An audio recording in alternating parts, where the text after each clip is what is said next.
ফজরের নামাজ যে পড়ে বরকতের দরজা তার জন্য খুলে দেওয়া হয়।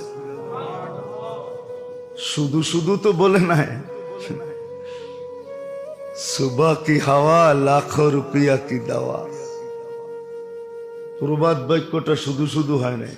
সুবহ কি হাওয়া লাখো রুপিয়া কি দাওয়া।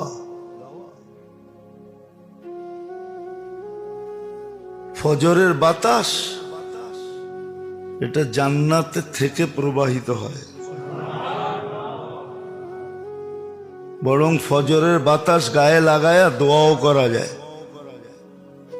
যে আল্লাহ জান্নাত থেকে বলে প্রবাহিত হয়, তাহলে জান্নাতের যে বাতাস যার গায়ে লাগাইলেন ওর গায়ে আর দোজগের বাতাস লাগায়েন না। এই দোয়াও কিন্তু করা যায়। হ্যাঁ।